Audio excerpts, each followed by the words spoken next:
Hello friends, आज हम महिला पर्यवेक्षक में बाल विकास में देखेंगे जीन पियाजे के सिद्धांत के बारे में। ये बहुत इम्पोर्टेंट है, इससे एक न एक क्वेश्चन बनता ही है। तो अपन देख लेते हैं जीन पियाजे का सिद्धांत, है ना। इन्होंने संज्ञानात्मक विकास का सिद्धांत दिया था, है ना, जिसमें मानसिक क्रियाओं, वंशानुक्रम, अनुभव, तर्क, जिज्ञासा, समस्या का समाधान, चिंतन, ज्ञान की संरचना, इन सब का अध्ययन किया। संज्ञानवादी विचारधारा में सीखना एक सक्रिय प्रक्रिया है, मानसिक प्रक्रिया है, संवेदना जिनमें सेंसरी ऑर्गन का प्रयोग होता है, प्रत्यक्षीकरण, सूचना संगठन, ध्यान, समस्या समाधान, स्मृति। संज्ञानवादी विचारधारा में ये सब शामिल है, ठीक है। फिर जीन पियाजे कौन थे? स्विट्ज़रलैंड के थे ये, है ना। इन्होंने किन पर अध्ययन किया था? अपने बच्चों पर किया था। लॉरेंट, ल्यूशीन और मैकलीन पर विस्तृत अध्ययन किया। अपने बच्चे लॉरेंट, ल्यूशीन और जैकलीन पर इन्होंने क्या किया? विस्तृत अध्ययन किया, ठीक है। इन्होंने 32 बुक लिखी थी, जिनमें से इम्पोर्टेंट देख लेते हैं। बाल चिंतन की भाषा, the psychology of child, the child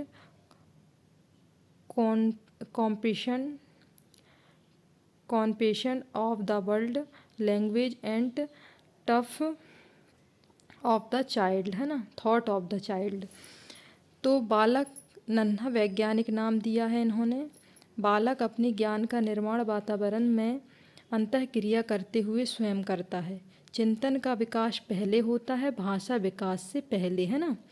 gene पियाजे ने बताया है कि चिंतन का विकास पहले होता है, भाषा विकास से पहले। फिर जीन पियाजे को विकासात्मक मनोविज्ञान के जनक भी कहते हैं। जीन पियाजे ने मैं प्रशिक्षण से प्रकृतिवादी हूँ और जैव वैज्ञानिक हूँ। निर्मितवाद, ज्ञान का निर्माण, है ना। निर्मितवाद का मतलब होता है ज्ञान का निर्माण। संज्ञानात्मक विकास निम्न स्तर से उच्च स्तर की ओर होता है।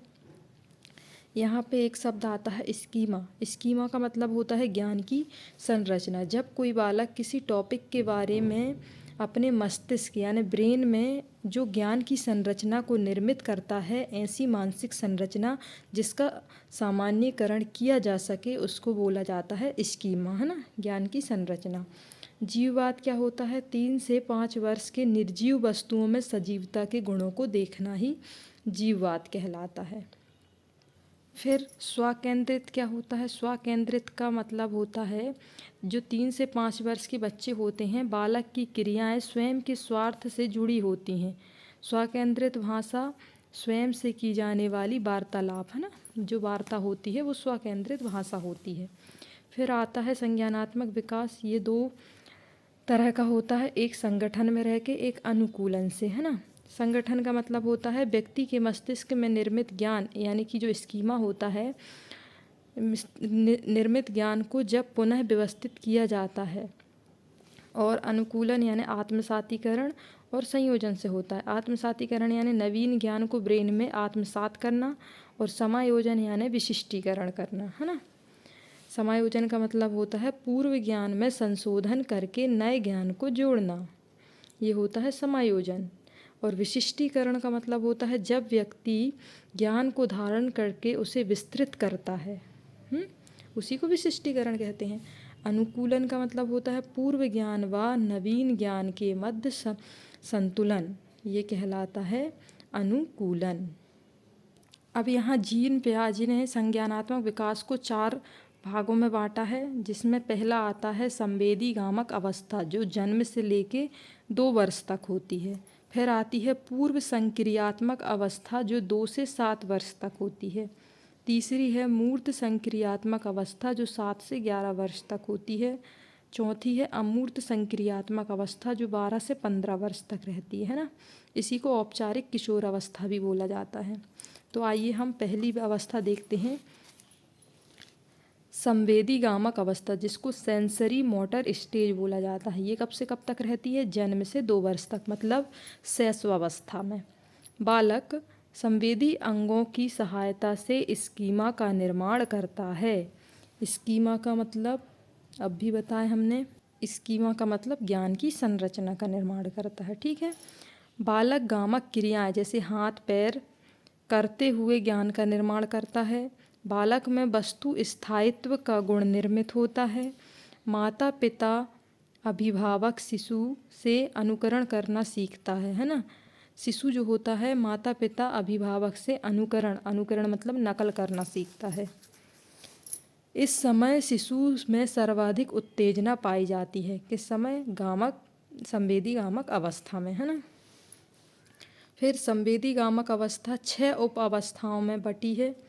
जन्म से 30 दिन ये प्रतिवर्त क्रिया की अवस्था होती है। चौंक जाना, डर जाना, उत्तेजित होना, माता के स्तन को चूसना सीखता है इसमें, है ना।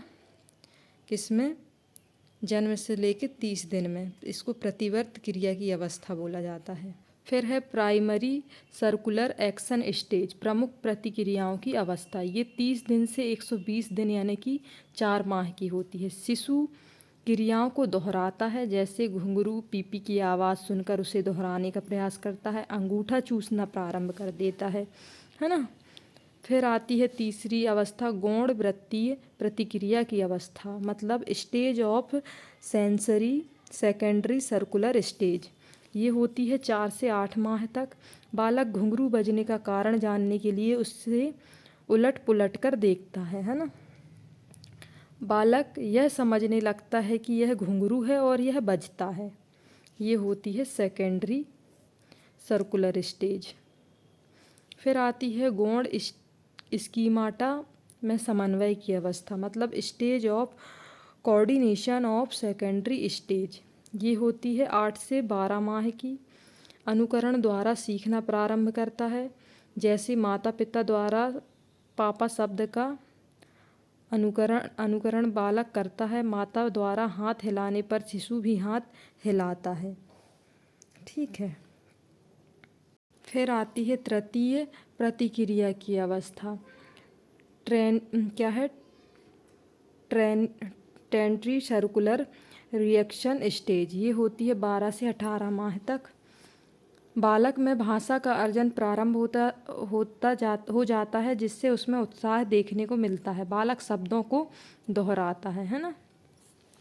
फिर आती है मानसिक सहयोग द्वारा नए साधनों की खोज, जिसको इंग्लिश में बोलते हैं stage of new invention by mental combination. ये 18 से 24 माह तक होती है। वस्तु स्थायित्व का गुण विकसित हो जाता है। बालक घरेलू सामग्री से परिचित हो जाता है। माता पिता द्वारा किए जाने वाले कार्य को दोहराता है।